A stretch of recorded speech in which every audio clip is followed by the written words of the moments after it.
Assalamualaikum warahmatullahi wabarakatuh. Perkenalkan, nama saya Konita Kaulan Sadida, NIM A1C40042 dari kelas reguler B R003, Prodi Pendidikan Biologi. Nah, di sini saya akan melakukan praktikum mata kuliah perkembangan hewan dengan judul praktikum kali ini adalah Sistem Reproduksi Invertebrata.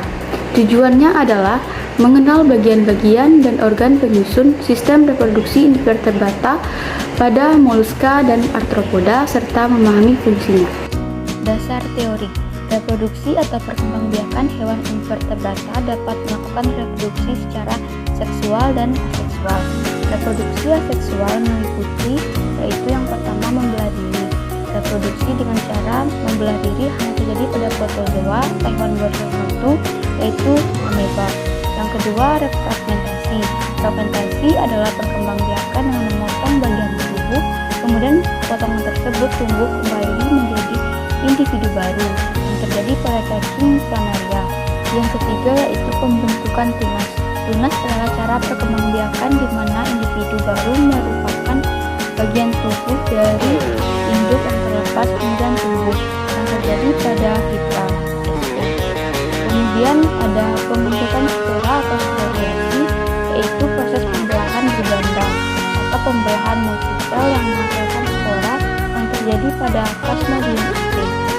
Yang terakhir yaitu dengan cara regenerasi atau partenogenesis, yaitu bagian tubuh terpisah dan selanjutnya bagian tadi tumbuh menjadi individu baru yang lengkap. Contohnya pada Fasciola hepatica dan Clonorchis sinensis.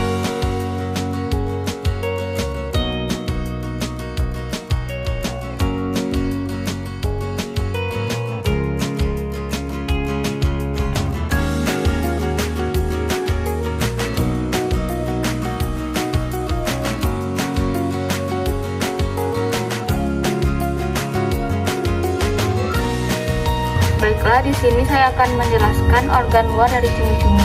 Yang pertama yaitu ada 2 buah tentakel panjang, kemudian ada 8 tentakel kecil, kemudian di tengah sini ada mulut dan di dalamnya ada 2 rahang, yaitu rahang atas dan rahang bawah. Kemudian mempunyai sepasang mata. Baiklah, di sini saya akan melakukan pembedahan pada cumi-cumi untuk melihat organ reproduksi bagian dalam cumi-cumi. Pertama, potong dari bagian tubuh bagian atas.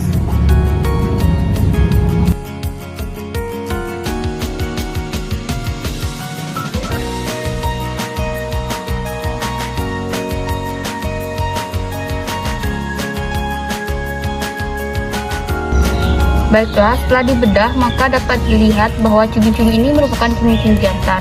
Hal ini dikarenakan di sepanjang tubuhnya terdapat saluran yang merupakan alat reproduksinya, di mana di sini juga terdapat cairan yang berwarna bening. Kemudian di seluruh tubuhnya terdapat mantel.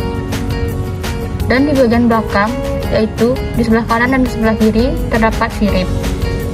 Kemudian di sini terdapat sifon. Sifon ini berfungsi untuk menyemprotkan air atau cairan maupun tinta dari cumi-cumi tersebut.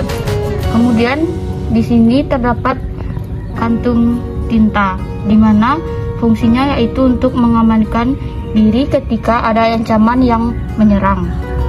Kemudian di sini terdapat esofagus, di mana esofagus ini berfungsi untuk menghubungkan rongga mulut dengan lambung. Kemudian di bagian belakang sini terdapat penis pada cumi-cumi jantan. Kemudian pada bagian kanan kiri ini merupakan insang dari cumi-cumi. Baiklah, selanjutnya saya akan menjelaskan bagian dalam pada organ cumi-cumi. Yang pertama ada sifon yang berfungsi untuk menyemprotkan tinta. Yang selanjutnya ada kantung tinta yang berfungsi, yang kantung tintanya di sini, yang berfungsi untuk mengamankan diri ketika adanya ancaman. Yang selanjutnya ada sepasang esofagus yang ada di kanan dan di kiri, yang saluran ini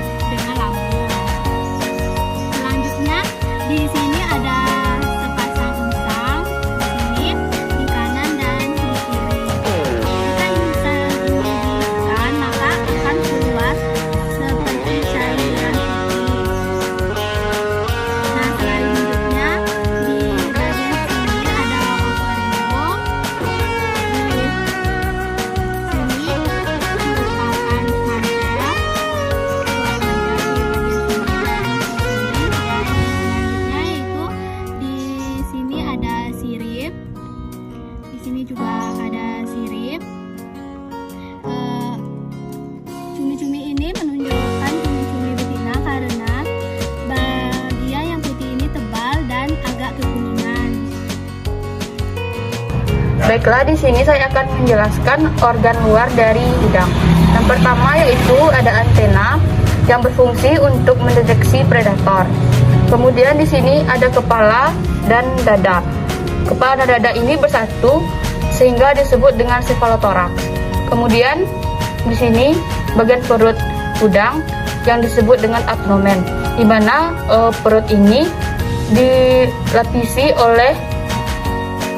Kemudian di sini ada ekor. Ekor ini terbagi menjadi dua. Yang teruncing ini disebut dengan telson, sedangkan yang bagian yang ini disebut dengan uropod. Di mana fungsi uropod ini adalah untuk sebagai penentu arah gerak dari udang. Kemudian di sini ada 5 pasang kaki renang. Selanjutnya yaitu di sini ada 5 pasang kaki jalan.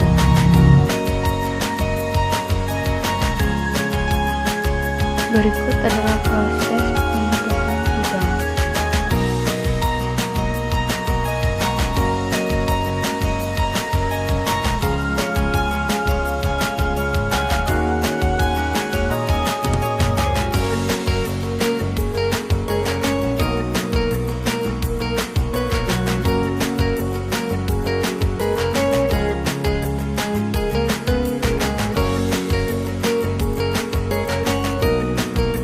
Pada bagian bawah terdapat anus, kemudian di bagian agak dalam terdapat usus udang.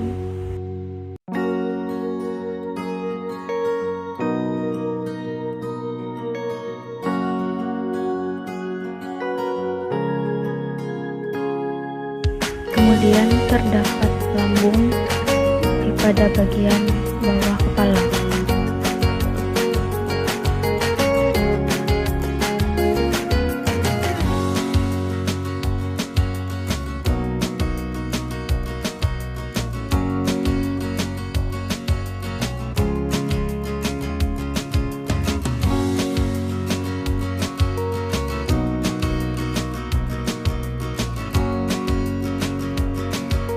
Hasil dan pembahasan. Organ reproduksi cumi-cumi jantan yang pertama yaitu penis, yang merupakan organ yang menyalurkan sperma ke ovum betina.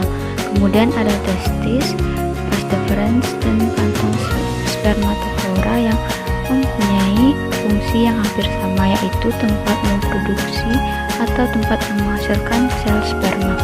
Organ reproduksi cumi-cumi betina yang pertama yaitu ovarium, tempat menghasilkan sel telur. Kemudian ada oviduk dan kelenjar oviduk.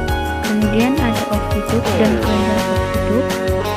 Yang terakhir ada kelenjar fundamental, yaitu yang berfungsi untuk menunjukkan kematangan organ seksual. Ketika cumi tersebut sudah dalam kondisi matang secara seksual, maka warna fundamental gland akan berubah menjadi orange atau kuning keputihan.